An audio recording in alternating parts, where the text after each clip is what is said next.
If you have ever had someone say something rude or hurtful to you postpartum and you just froze or you didn't respond how you wanted to respond, then this video is for you. Postpartum is the biggest hormonal shift your body will ever go through. You're healing, you're sleep deprived, and your whole life has just changed. And then someone comments on your weight or how you're parenting your baby, or offers to hold your baby while you go and do housework or the dishes. In this video, I'm breaking down my viral series, What I Wish I Said. I'll show you real skits based on real life situations for new moms. I'm gonna show you two versions. The first one is if you just froze or you didn't react how you wanted to, and the second is what I wish I would have said. These aren't clapbacks or comebacks, they're calm, confident replies rooted in evidence-based communication that can help you stand up for yourself, keep your peace, and still protect your relationships if that's what you want. After each skit, I'm gonna break down the communication strategy behind the response and how you can use it too in real life. And yes, I saved my most controversial skit for last. You are not gonna wanna miss it at the end, and let's get into it. Skit 1, at least you had a healthy baby. This first skit is very common and one of the most confusing things people say after birth. It sounds like a positive statement, but for anyone who has been through something traumatic, it can leave you feeling really dismissed and hurt. Yeah, she's doing great. The birth was a lot. I'm still recovering. It was actually pretty scary. Well, at least she's healthy. That's all that matters, right? Yeah.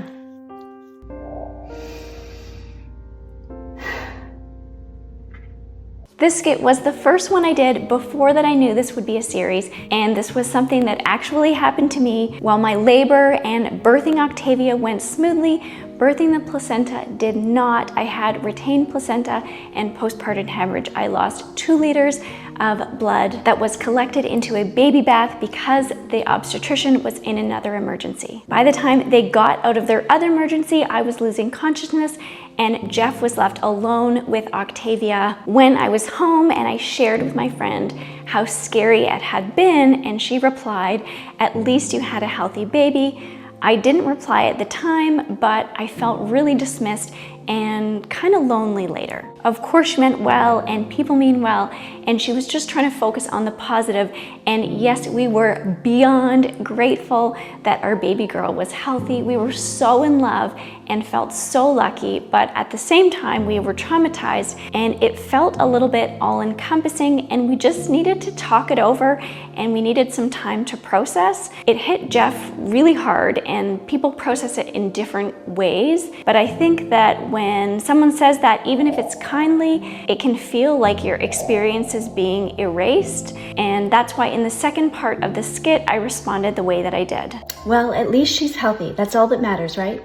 I am so grateful that she's healthy, but I'm still processing what happened. It was really scary for us.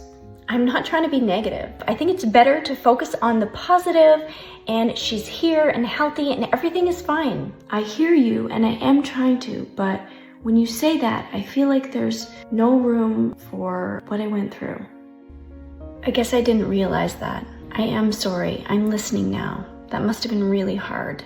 That's okay. I think most people don't, but just listening like you're doing now is really helpful. Thank you. That means a lot. It is absolutely okay to hold both. You can love your baby and still be hurting. You can be thankful and still be shaken. Joy and trauma can live side by side. If you have ever felt dismissed or invisible after birth, I hope this helped give you some of the words that you needed. Your experience absolutely matters and you are not alone. Skit 2, did you lose the baby weight yet? I'm honestly just so shocked that people think that it's okay to say this or comment on anyone's body or weight, especially postpartum, but it is one of the most common complaints that I hear. So here is the skit. So have you lost all your baby weight yet? I was back to my pre-baby weight in 6 weeks. No, not really.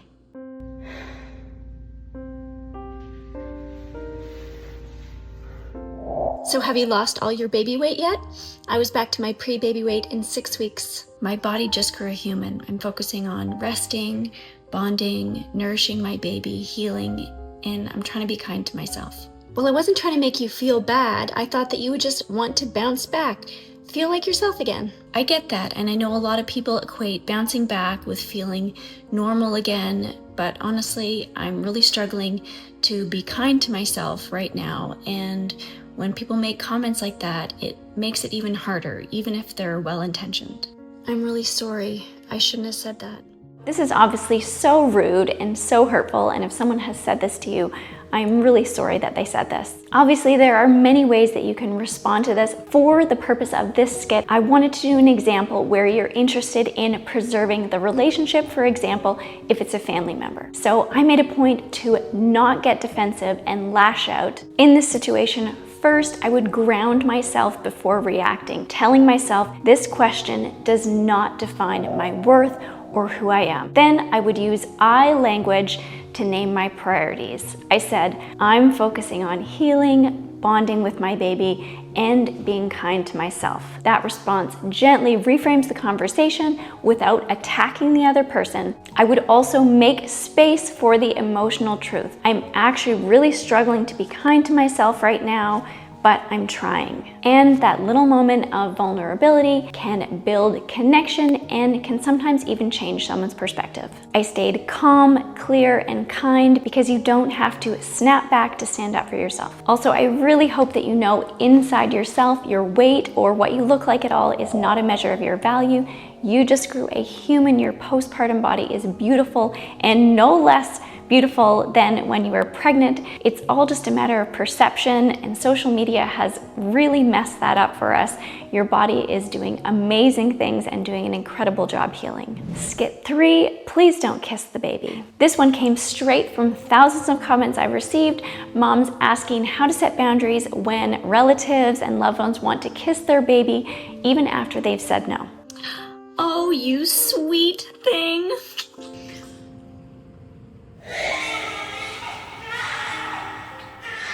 Oh, don't worry, it's good for her immune system. I guess.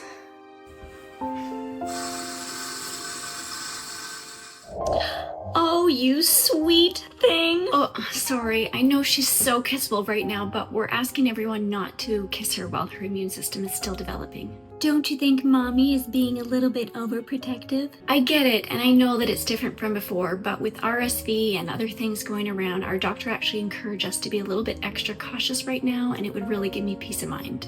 Well, okay, I didn't realize it was that serious. I know, and it's not forever. Thank you for understanding, and we really love having you here right now. Asking, please don't kiss the baby in the moment can feel so hard, especially from when it's a well-meaning family member that you love. The reasons why I responded the way that I did in this skit is I acknowledged their good intention. I know you're coming from love. I set a clear, calm boundary without blame. I stayed grounded even when they pushed back. It's not about being rude, it's about protecting your baby and your peace. Obviously, it is up to you. You know what is best for you and your family. Medical experts do recommend avoiding kissing a newborn, even from close family, because babies are still vulnerable to viruses like RSV and HSV1, even from people who seem totally healthy. If you have ever felt anxious watching someone kiss your baby, you are absolutely not alone, and you're not overreacting. Your boundaries are valid, your instincts are strong, you're doing an amazing job at protecting your little one. Also, another tip is sometimes it can be easier to set the boundary before the visit. So if you're talking to them in advance, just let them know what your expectations are so there's no surprises and they have a little bit of time to process it. Skit 4, you're spoiling the baby. This one is so common, especially from older generations who may have different parenting philosophies and experience. Ugh, you're still holding her? You are gonna spoil that baby. Yeah, maybe.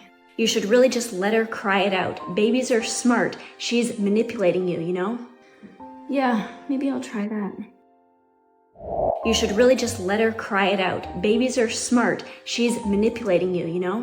I get why you think that, and I know that you did what you thought was best. But what I've learned is that babies cry because they need something, not to control us. Well, you're gonna be exhausted and have her on your hip forever. I hear you, but responding to her right now is what makes her feel safe, and that's what we want, even if it's a little bit harder for me right now. But I do appreciate how much you love us both. Well, you know how much I love her and you. I know. Thank you for loving us both. It can be so hard to advocate for yourself, but trust that you did your research and you know what is best for your baby and your family. 3 reasons why I responded the way that I did.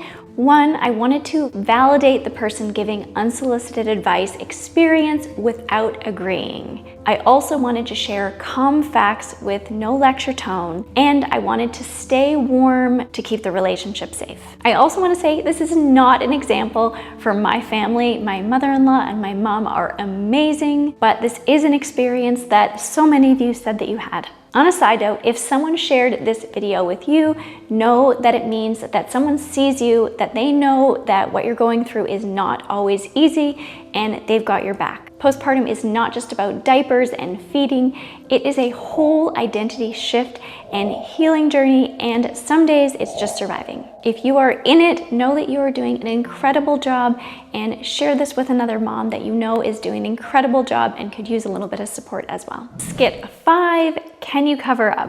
This one happens all the time in public spaces, although I think that it's happening less and less, and sometimes really high emotions can be involved. Excuse me, do you think that you could cover up? There are children sitting behind you. Okay, sorry. Excuse me, do you think that you could cover up? There are children sitting behind you. I understand, but breastfeeding's normal, and I'm allowed to feed here.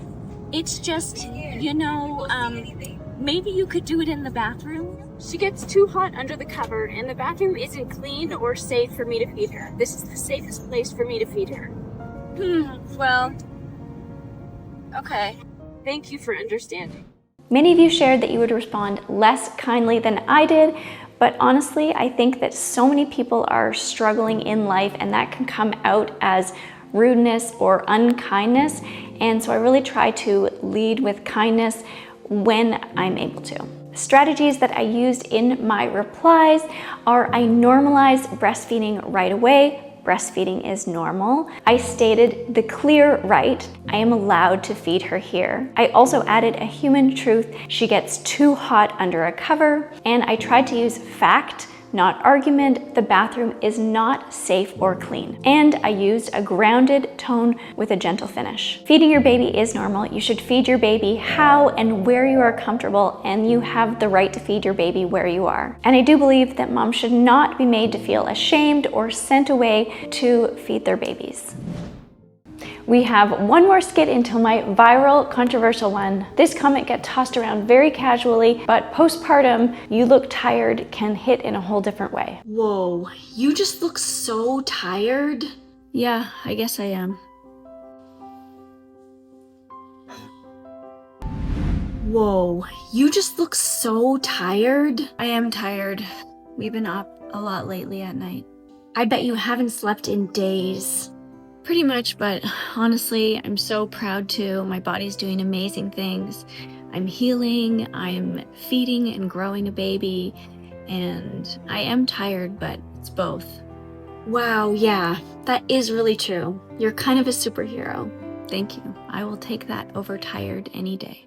I know this comment is not meant to be hurtful, and that's why I responded the way that I did in the skit. I owned the truth. Yes, I am tired. I redirected the tone with confidence, and I reminded myself what I'm proud of: feeding, healing, showering, and showing up every single day. So these kind of comments can make you want to snap back or feel sad, but you don't have to react. I just wanted to show you one example of how you can respond with calm, with clarity, and self-kindness. Tired does not mean failing. Tired means loving, healing, and doing the most important job in the world without a day off. Before we dive into this next skit, I want to quickly share something that I'm really proud of. I know how overwhelming those first 6 weeks postpartum can be. Your body is healing, your baby needs you around the clock, and there's not a lot of clear guidance on what movement is actually safe during this time. That's exactly why I created my postpartum recovery program for the first 6 weeks, a gentle week-by-week plan designed to ease aches and pains from feeding and carrying, to support your core and your pelvic floor healing, and help you feel more like yourself again. You'll find simple, safe movements, breathing, stretching, and gentle exercises, all tailored to those early weeks before you're cleared for formal workouts. It is all laid out step by step, so you don't have to guess. I'll link below if it feels like the support that you need right now. Skit number 7, I'll hold the baby, you do the dishes. This skit was the most viral and controversial. It definitely hit a nerve with a lot of moms. The comment section went a little bit crazy, and I also want to remind you to please be kind to each other. Everyone has different experiences of where they're coming from, and I really want to keep this a safe space for each one of you. So here it is. Oh my goodness, give me that baby. You finally can take a break, catch up on the dishes and all the house things. Oh, sure, thanks.